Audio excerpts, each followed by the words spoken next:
Hello, and thanks for joining the first edition of Journalist Hangout. I'm Ayodele Uzubakun. Today on the program, 5 days after letter bomb, Buhari meets Obasanjo in Addis Ababa. Federal government plans military action to end herdsmen killings. And later on the program, troops descend on Boko Haram in Sambisa Forest, destroy gun trucks, mechanic workshops. I'll be hanging out with Babajide Kolade Otitoju, Lekon Shote, and Charles Ideho. So if you're ready, let the hangout start now.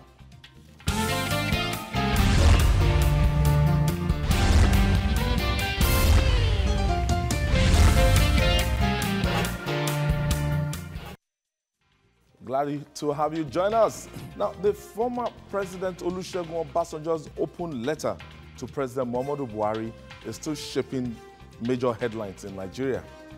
On social media, there has been a cold war between Mr. President's supporters and those that feel strongly that the former president was on point. While the social media war continued, the two leaders met briefly in Addis Ababa at the opening session of the 30th African Union Summit, shook hands and posed for photographs. But behind the smiles on their faces are serious national concerns raised by the former president. Babajide, I saw the photograph. Yes. And I saw the video. In fact, it wasn't like, anything like that letter had transpired a week before. Because between the trio of General Abdulsalam Abubakar, General Olusegun Obasanjo, and let me put the word General Muhammadu Buhari, yes. Because these are, let me see, the common denominating factors, they are all retired military personnel. So when I saw them, and I was like, the kind of rapport and the way they were smiling and laughing. Cracking jokes. And even General Abdulsalam even speaking Yoruba. You will hardly believe that that same week, a week preceding that General Olusegun Obasanjo had written that kind of heated letter to President Muhammadu Buhari. I saw a post on Facebook where someone was saying, oh, you people will be killing yourselves and blocking yourselves over these people. They know how they resolve their differences, this and that. And I shook my head because when you go on Facebook and you read stuff, you know that ignorance reigns in our land. Ignorance of even the disposition of our leaders. For anyone to think that because Obasanjo and Buhari were smiling, that is all forgotten. That person must be living in fool's paradise. One thing is common about both men. Obasanjo and Buhari are two individuals who hardly forgive. No, they hardly forgive. Remember I told you one time, you were anchoring the show early in those days of E15, and I told you that Buhari will not attend the campaign of Abubakar Audu. Yes. Because of their quarrel back in their APP days. Did he attend? No, he did not attend. It was Oshibajo that represented him. As for Obasanjo, I think if anyone is in doubt of his nature, Obasanjo can say whatever he likes to you today. The next day, if you have an event, he will go there to play with you. But it doesn't mean he has forgiven you. I will give the example of the letter that Obasanjo wrote to Goodluck Jonathan in December 2013. After that letter, Goodluck Jonathan's foster daughter wedded on January 10, 2014. Barely a month. A matter of days. Obasanjo attended that wedding and was dancing. And stole the show. Dancing, yes. So everyone felt, this whole thing had been forgotten. So photo opportunities with Obasanjo when he has come out to say that he does not want you amounts to nothing. Because there were photo opportunities between him and Okadigbo at a time when he had made up his mind to chase Okadigbo away as any president. There were photo opportunities with the man who is the Greek minister now. Audu Ogbe even ate the proverbial pounded yam. But Obasanjo had plans to chase Audu Ogbe away, and he executed that plan to perfection. So nobody should have any doubt that Obasanjo may change his mind. He meant every line of that 20-page letter, and nothing will make him turn. He has made up his mind that he doesn't want Buhari. Actually, when I saw this, when I saw this video, it I was amounts like, to nothing. Okay, maybe they will find a room, they will settle, they will hold a Those meeting. two individuals, yes, they don't settle. These two people, these two guys, Obasanjo and Buhari, they are very similar when it comes to elephantine memory and not forgiving. Look, remember Umaru Diko. When Umaru Diko attempted to shake Buhari's hand in public in 1995. After the whole... Long after the Cretin incident, long after Buhari's dad had died. But he refused to shake his hand. It was a front page photograph in most tabloids because Umaru Diko stretched that hand, but and Buhari, was not received. Buhari didn't take it. I mean, sorry, it was Umaru Diko that refused to shake Buhari's hand. So I actually, it's a mistake. So, but the truth is, Buhari's nature is similar to Obasanjo's. Like military men that they are, they hardly forgive. But Obasanjo appears to me like someone who also read Green's book on the laws of power. You know, in the 48 laws of power, Robert Greene, there's something that I believe Obasanjo has picked up there. He says, conceal your intentions, keep people off balance, and in the dark by never revealing the purpose behind your actions. If they have no clue what you are up to, they cannot prepare a defense. Guide them far enough down the wrong path. Envelope them in enough smoke. And by the time they realize your intentions, it will be too late. So Obasanjo may play with them. You know, they will think that, oh, it's all over. So this is just a smoke screen. He hardly, in fact, I'm not aware that Obasanjo ever went back to his vomit. A man who will write a book and abuse his own children in the book, abuse his own wife. If Buhari thinks Obasanjo will forgive him easily, then Buhari must think of something else. There's the animosity hidden in their hearts. As you see them laughing, both of them crack good jokes. The president, if you are around the president, is always cracking jokes. So both of them crack jokes all the time, but he still doesn't hide the fact that they have somewhere in their hearts that they can hide animosity and bitterness until they get an opportunity to strike at the enemy. Even I can see the Minister of Foreign Affairs. Just looking at them, and smiling and admiring what is happening. Charles, what do you make of this? Because it came in at the time we're still getting reactions. Well, for me, I think if you look at all these political gladiators, whether they were former military officers or not, Obasanjo has been able to perfect the game of public display of affection. I was telling you before we came, that issue of public display of affection, he has perfected it. Just as DJ said, he may not like you, but when it comes to the public, he will play it it will play to the extent that people will say, this man has nothing against you now. But meanwhile, as he said, he's already digging. So it's only somebody who is not aware of all this plan that can easily fall into those traps that say, oh, the man has relaxed all his animosity. It's not like that. But he plays it very well.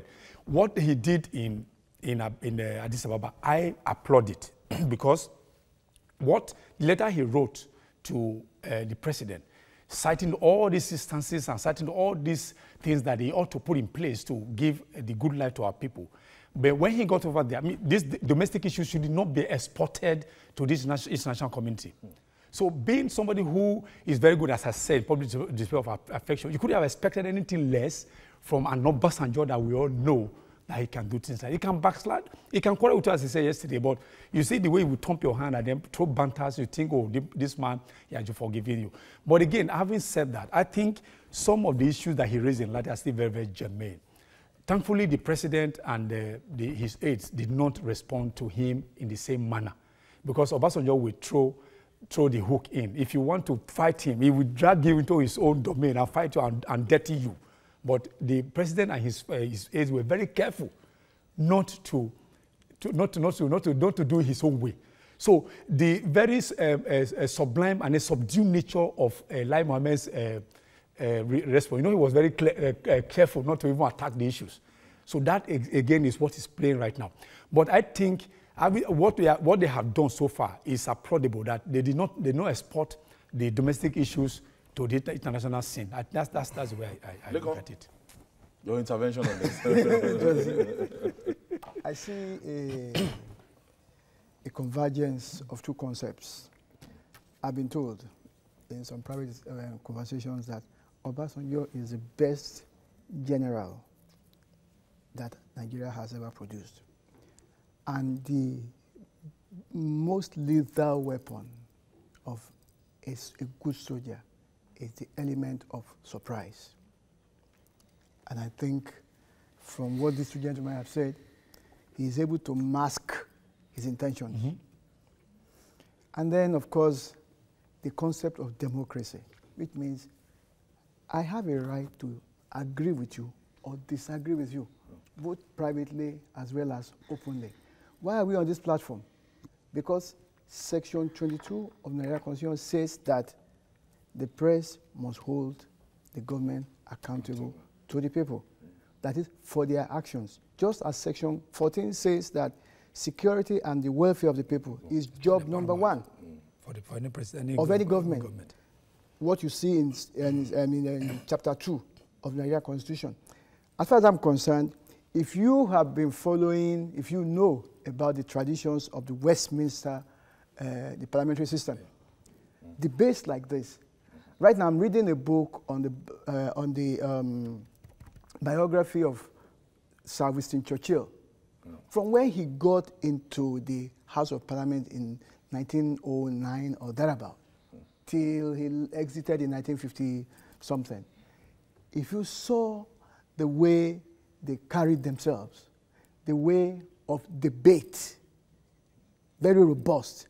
But at the end of the day, if you saw personal notes that they wrote to themselves, it is, to borrow Charles's words, public display of affection. Public display of affection. So as far as I'm concerned, I think this is okay. And then again, I agree with Charles that those 7 points that Chief or General Obasanjo raised, they are germane. Somebody has asked me before, I say, please, I do not like General Obasanjo's politics. But on this score, I am with him 125%. And then his solution, those 3 solutions, I'm with him. Jide, now, when you look at the relationship between General Obasanjo and President Muhammadu Buhari, with that letter, some people will tell you that there's nothing personal, as in nobody was attacking the person. That it should not be a personal thing. So when we see, we should be munchy that, but it is your style that just attacked can you Divorce the the two? No, the style is demand. Demand is the style. The style is demand. demand. Not when you are telling someone not to contest. And you contested. And you wanted the third time. First time, second time, and then wanted you the wanted the third time. Though you always tell Nigerians that you didn't want the third time. And that there's nothing you asked God that God didn't give you, that if you had told God that you wanted third time, He will have given you. But Yabo Obasanjo, the product of your own loins, came out to tell us that you actually wanted third time. I wanted to even ask you that mischief, the wicked mischief. The governor of Kaduna State, Nasir El-Rufai, was the first aide of Obasanjo to publicly admit that there was indeed third term. After that, the man that they tried their best to recall him from the Senate, that Obasanjo used the INEC to frustrate his recall, Ibrahim Mantu, also came out to tell us that, yes, there was a plan for third term. So no matter what Obasanjo says, he had plans to succeed himself. He had plans to subvert our constitution and give himself a third term. And we remember clearly that people were being given money at that time, those lawmakers, about 60 million. You know, who was doing it? They called them the Corporate Nigeria Group, you know, at that time. Yes. The rest is history. We know how third term was frustrated. Nigerian journalists came up with the idea. Today, people may give the credit to Ken Unamani, but if Ken Unamani is watching me, Ken Unamani will remember that how we stopped third term, the plan that Nigerian journalists told him to implement at Hotel and Suites was what we implemented. It was what he implemented. We told him that, look, this is what to do. Get your colleagues who want third term to publicly say they want it on the floor of the National Assembly. Once you do that, after a few days, they will not be able to talk again. And that was what happened. The moment they set ablaze the home of one lawmaker in Zamfara State, fear gripped the senators. That was what we told Ken Unamani. But today, everyone thinks Ken Unamani actually wanted third term. Initially, he wanted third term. He granted the news an interview where he was saying that, look, even the Asian Tigers, you know, where we have seen progress, real progress made, that they spent more time in office. We was indirectly saying, look, there's nothing wrong in a third term. It was Ademola Adegbamigbe that did the interview. The copy of the magazine is still there. So Ken Unamani wanted third term. I say it today because God is watching me. He wanted third term. But when he now met with journalists, senior journalists, he said, gentlemen, help me. This is a dilemma that I found myself. And at that meeting where we told him, Senator Dan Sadao was there. He's a witness. You know, Obasanjo never liked Dan Sadao. In fact, in the end, Dan Sadao didn't come back. They made sure that he didn't get back to the Senate. So these are the things that when some of us in future get a chance to write a book, there are many things that Nigerians don't know. So this is the fact. You cannot tell a man not to contest and expect him to forgive you. You see, power is so sweet. If Buhari says, oh, Obasanjo, yes, you advised me, it's all forgotten. Honestly, it's a lie. They may not abuse him, but the bitterness, that they harbor on account of what he said, no. Let Obasanjo himself put himself in Buhari's shoes. No matter how popular that letter. That was what the APC chairman, Ajomale, was saying in my package yesterday. That who could advise Obasanjo as at that time not to do second term. Does he listen to any form of advice? If he would have listened to advice, at a point when it became clear to him that the governors didn't want him to go for second term, that the governors preferred Atiku to him, and he saw the numbers. He saw clearly that if they headed into primaries like that, it would fail. It would have been disgraced. Yes. What did he do? Instead of folding his hands and saying, okay, since these people don't want me, no problem. He didn't do that. Instead, he went to beg Atiku. Once you get Atiku out of the way, the coast Sebi will remain. The coast was clear. So he had to beg Atiku, then Since Atiku that time, agreed. Atiku became a marksman. And Atiku also didn't understand what the man was going Since to that do. 2003. Since that 2003, he has not forgiven them. Immediately they returned, second time. What did Obasanjo do? He came up with the idea of a unified presidency. Remember? And that unified presidency allowed him to sack everybody. He was sacking Atiku's head. So, and he rendered Atiku useless politically. Do you know that there's you know one thing that happened that I was telling a friend? I said, when they say, Jide, you hate this man so much, it's not about hate. I'm a historian. I'm recalling what happened. That time. Do you know that because Obasanjo was desperate to ensure that Atiku didn't get justice in court, in a particular court matter? The court was supposed to sit on a Friday. What did Obasanjo do? Obasanjo declared public holiday so that they won't be able to sit. But the court now sat on a Saturday in the exercise of their power. Because on Friday was public holiday, but Saturday was public holiday. Charles, Nigeria now, it's difficult. You wake up in the morning, the first thing you see, you should be very, very circumspect at anything you are reading, especially in that social media. They just went to go and repackage a 2013 letter and turned it around, put it on the social media space, and everybody copy, paste. And before you could say Jack Robinson, it was as if it was a direct response. Was writing to her father, Daddy, a fresh letter, and people were reading, and Obasanjo became a subject of ridicule and everything. But the bottom line is that this woman still came back. I think Vanguard did a good job by contacting Massachusetts, and Yabo Obasanjo actually wrote a letter. What do you feel about? Well, for me, first of all, that letter, it was Nero, our Nero here, Nero Adetuma, first of all, sent a letter to me when he didn't. So later he now recanted. Charles, sorry, I know you must have seen it. Yes. I said, I know about this letter. So we argued it and so on. So when it now began to dominate the social media space, I really felt sorry for people who didn't know about the existence of that letter. But that letter, of course, was very timely to political... And there are many issues there that are very, very germane. Exactly. Too fresh. That's why it's easy to be deceived. On it. And no, I tell you, you could easily have been if you don't deceived. Read it well. Because those issues, I personally, when I read through the letter, I was familiar with some of this, the terms, everything he did about when he went to school, and when she went to school. I said, but this okay, truly. That was when you now sent me the, I said, yes, exactly. But again, you can't blame those people who decide to assume that letter. Because in politics, anything is possible. As far as you shoot your enemy, use anything to shoot your enemy down, it's an advantage, and it's allowed in politics. You can use lies, you can use propaganda, as far as you shoot and do not miss the target. Whatever you use. Package a letter. I mean, so that's exactly what these are tools for fighting political enemies. You understand something? So, and then what did they do? Somebody remember there was a letter and they read it and they assumed it and then threw it into and they baited everybody.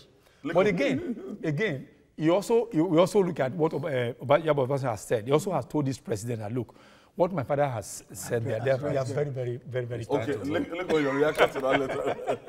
First, let me just to agree with remember the story of monkey business. The Democratic Party in America, there was 1984. There was Walter Mondale on one side, and there was Gary Hart on the other side, both wanting to be the flag bearer of the Democratic Party. And it looked like Gary Hart was going to win the hearts of the Democrats at the primaries. And what did they do? Unfortunately for him, Gary Hart not went on a boat cruise while the campaign was still going on with a female who was not his wife. And then the president got to go, and then it was blasted on front page. On front page. That permanently destroyed. He never recovered. He never 1984. Potent tools. He never recovered. And and funny thing is that the name of the boat was called Monkey Business. Oh. And it was fitting. It was fitting. It was fitting. It was fitting. Now, my business. You know, Please, you have to people have gone up and down and said, who is Obasanjo to say what he's saying? I was talking to Charles before we came on set. I said, the way our system is, it is individuals with flawed characters that will import our leaders who have flawed characters to us. And that is what we are going to be having. I am not, if you ask Obasanjo to bring a candidate, I am going to assure you that it will also be a flawed character. Yes. Okay, let me quickly pick. Dominic is calling us from Abuja. Thank you for hanging out with us. Mr. Ayo, good evening. Good evening, Dominic. All right. My thanks go to Babajide, my uncle. Jide has a lot of greet you. brothers. TV uncle. Babajide, I'm from Benue State. Okay, that's uncle. Okay, I know use that my cap. Okay, now coat of many colors. Babajide, what I want to say is this. Obasanjo, we young guys that were coming these days, Yes. were just coming out. Obasanjo later helped some of us a lot to know some certain things. That's true. The reason is this. Obasanjo later read to arrest Ababachi Alawa, the former secretary to the state, to the federation. Baba Buhari, all of us campaigned for Baba Buhari that time. What we think that Baba Buhari would do is no, we are not seeing it. But they later show some certain things that we are talking about herdsmen to use force, military against for herdsmen. We in Benue State, we have a lot of land and we're herdsmen. You see me in my local government, local government. If you are talking about in Africa, let me divert your attention to herdsmen a little bit. Sorry. If we go to my local government in Benue State, you see a lot of yams. You see a lot of land. The government is not doing anything from there. We don't know what to do. Dominic, I have to go. Thank you. Well, Jide, wrapping up on this letter thing. Yes, I think that we'll be deceiving ourselves by thinking that this whole letter palaver will die down soon. This letter has made many Nigerians to realize the need to put this government on its toes. Because, yes, you and I have been saying it here. There's nothing Obasanjo said that we have not said on this table. But Obasanjo has the stature to ruffle feathers in the presidency the way we can't do. So they'll see us as small fries. Oh, look at those boys. What are they saying? Now he has said it, and he has drawn the attention of Nigerians to those things that the government needs to do. Because, look, before Obasanjo, I talked about the fact that even in the North, many people are not happy that appointments to critical positions are largely going to the Northeast, Katsina, and a small part of even the Northwest. You know? So now Obasanjo has said some within the North are even complaining. Yes. Seriously. No, seriously. Seriously. People go to Zamfara, go to Sokoto. Even Northwest. Why won't they complain? It's within a small. Why small won't place. they complain? Because if you are giving appointments to people largely from Kazaure, that's Kazaure in Kano State, you are giving people appointments largely from the Northeast, where we know your aides like the chief of staff and others come from, because these are the people who bring people into government. That's why when I complain about those aides, they think I don't know what I'm doing. Now, your appointments now largely to Katsina. There's no way people blood will not boil. So it's not Obasanjo alone who is aware. That's why this letter has made Obasanjo even more popular. Many people who hate Obasanjo normally, they are happy with him. Honestly. Now, which is why the government has an opportunity, as I've said it, the government has an opportunity now to address those issues. So that Obasanjo's wish is, it looks at his personal aides, the controversial ones amongst them that they've already mentioned in some fraudulent issues, and he sends those ones to packing. You will see the way Nigerians will be hailing him. Just to have the They'll be praising him. Nobody will talk about this letter again. All right, still to come on the program. Federal government considers military, that's the military action to end herdsmen killing. I'll be right back after this time out. It's still Journalist Hangout. Stay with us, please.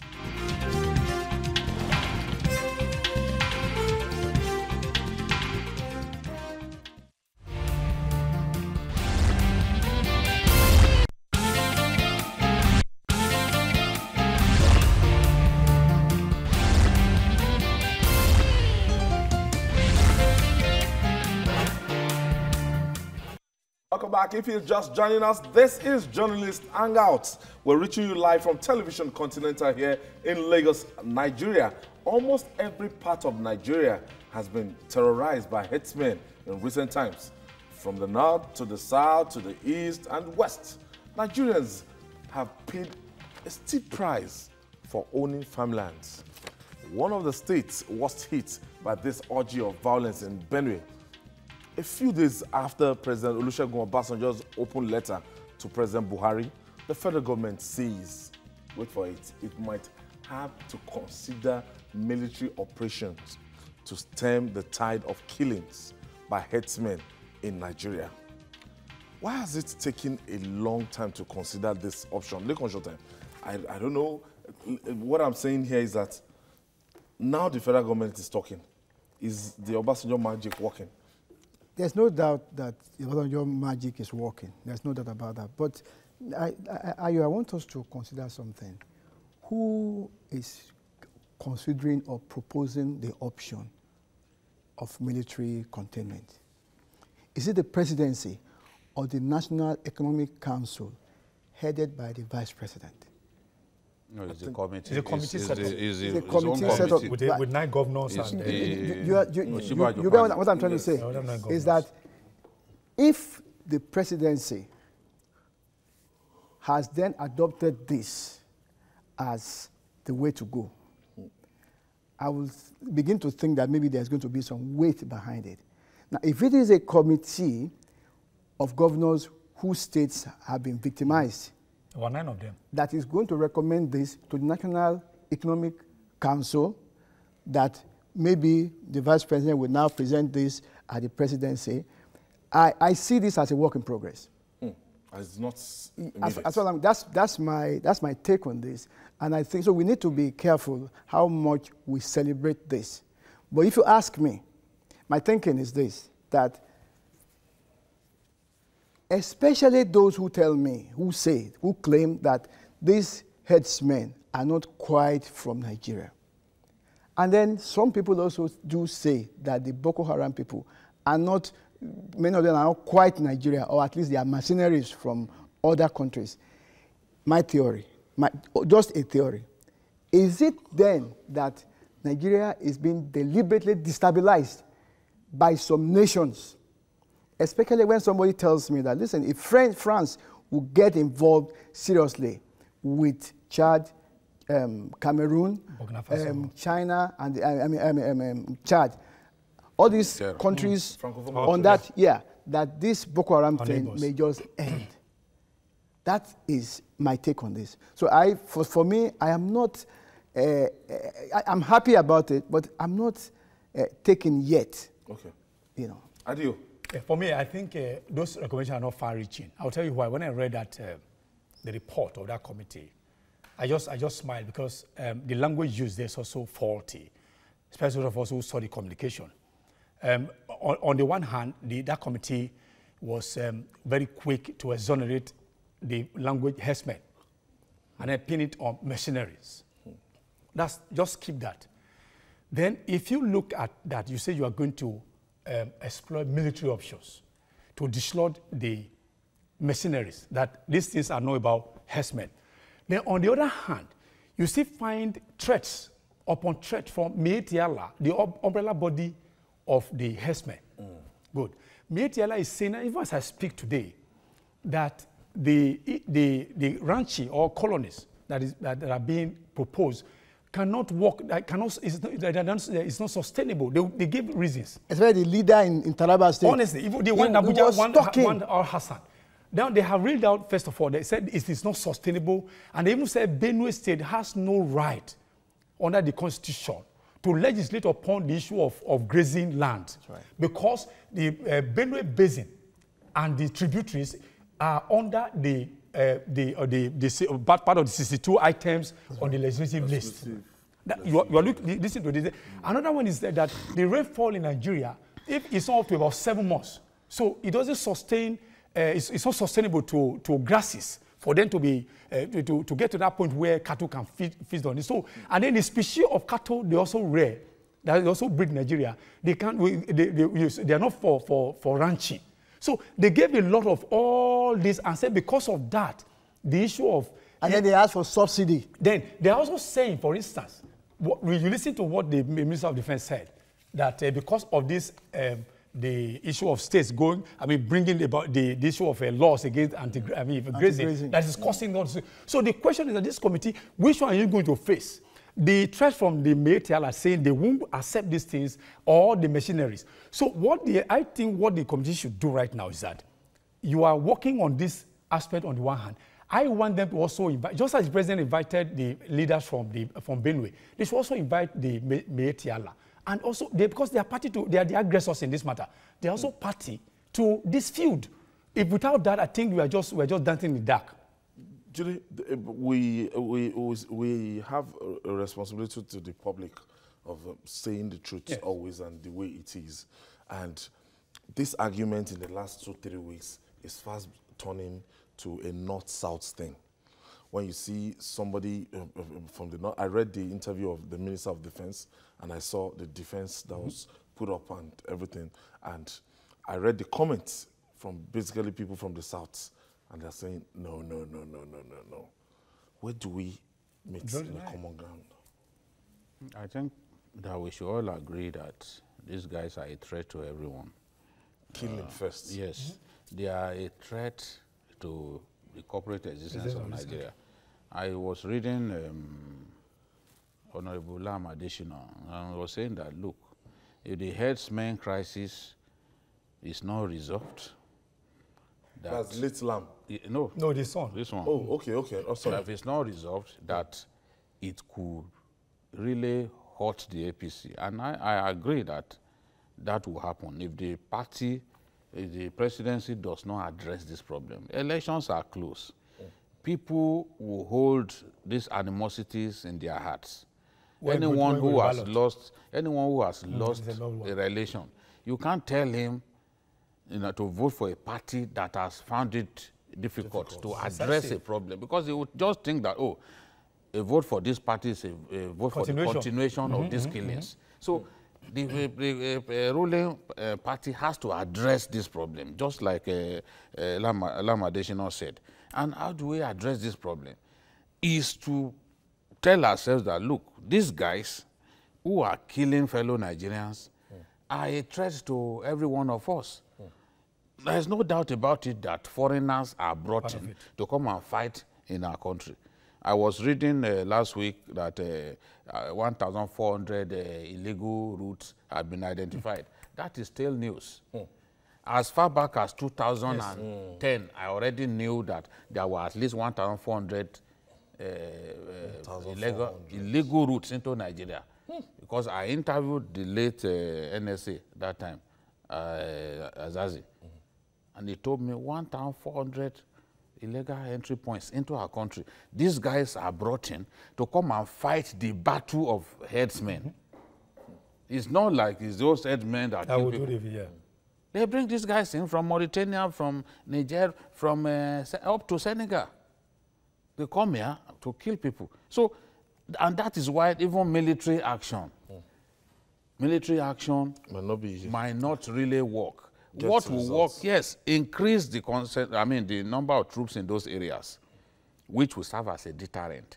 But we already even know that our armed forces are overstretched. Overwhelmed by all this. They are everywhere. We want to defeat Boko Haram. Then this ones too. Then you have Operation Crocodile. So how many soldiers do we have? We're not even recruited every year. Even in the northeast. Because we can't put soldiers everywhere, is one reason Boko Haram still harasses people in some villages. You can't hold ground. Yeah, some villages they are still holding our people hostage in some villages because we can't put soldiers everywhere. So Nigerians must agree to live as one.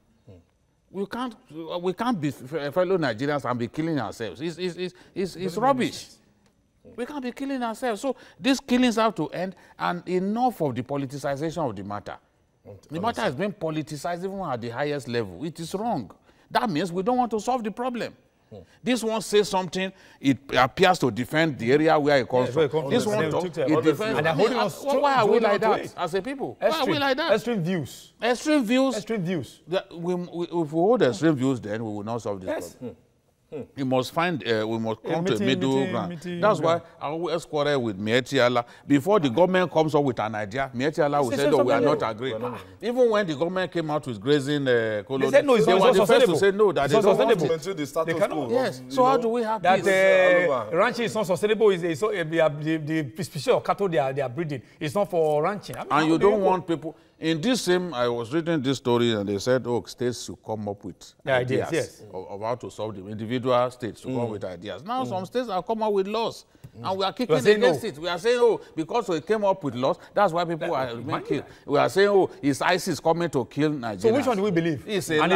ISIS cannot come here and kill Nigeria. ISIS will now be discriminating. They will be going to remote villages just to kill people. To gain what? That's diversionary. It's a lie. I think we'll fight like that. No, if they want to stop Nigeria, it is the urban centers they don't go to they can go and bomb maybe an UN building or something to create attention, not to go to villages, tiny villages in Borno State. People sleeping. I mean, in Benue State, tiny villages. Doesn't make any sense, honestly. People are invited to come and kill those who have offended them. That is my view, is what is happening. All right.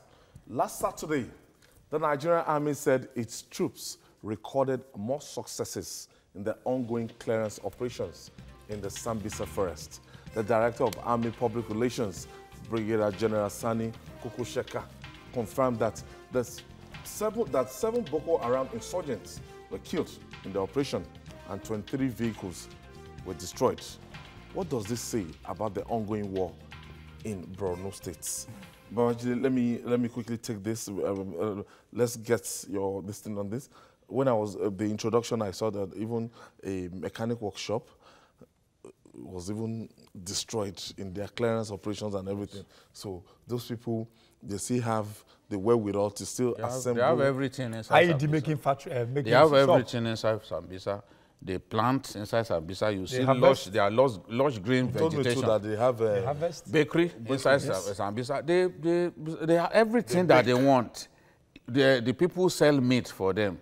Inside Sambisa, you need to watch some of the Boko Haram videos, their propaganda videos. Life is going on smoothly in Sambisa. Children are playing ball. You see children, playing ball and all that. It's a colony. So, and their own even videographers.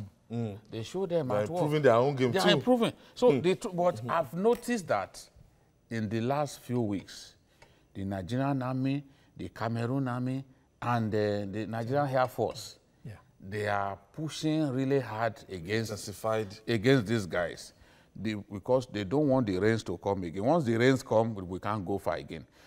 So they are bombing them. They're bombing anything that they see inside Sambisa, any truck, because it appears Boko Haram now has more equipment, more gun trucks and all that. They seized some gun trucks when they attacked our troops who were guiding those oil workers. They killed our troops and took away the gun trucks. Now, Boko Haram attacked an army base in Niger Republic and looted weapons and gun trucks and all that. So now they've taken those gun trucks into Sambisa. So wherever the Nigerian Air Force reconnaissance aircraft sports anything, sports, maybe vehicles and all that, they know that these vehicles are going to be used against our troops. Fire them. In any case, the Air Force also has surface troops. They have their own special forces who are on ground. Really? Yes. Beyond, no, they have, I even took pictures with them. Surface troops, just like infantry soldiers, that are also on ground. So they also go to engage the terrorists in eyeball-to-eyeball contact. So once their own troops, once the Air Force troops are under attack from Boko Haram, and they sense that this is real trouble, they will call for the Air Force, air support to take out the enemy. So the army now and the Air Force, they are really making progress inside Sambisa. And the Chief of Army Staff has just returned from South Africa, where he negotiated for more weapons to deal with the enemy once and for all. You know, we wanted to buy weapons then. During Jonathan's time. Yes. The 15 black markets, which they arrested the jets and all that, and they claimed that they actually they were using it to smuggle. But the truth, they don't like it. Today they are still saying. Today they still abuse the pastor. Yes, that his money was used to smuggle. His jet was used to smuggle money. But they didn't know. Whereas it was the Nigerian government, you know, that enlisted the support of the services of Israelis. Yes. The Israelis were to act like third party to help us buy the weapon from the black market. I mean, it's a normal thing, because if you want to wait for them to buy weapons the normal way, it will take 4 years. You are on it. So when people just say all these things, I just look at them. And again, you can't quarrel with people. The level of people's knowledge of issues determine what they say. So the Chief of Army Staff has gone to South Africa. We will get more weapons. I think there is a determination on the part of the armed forces to finish this battle once and for all.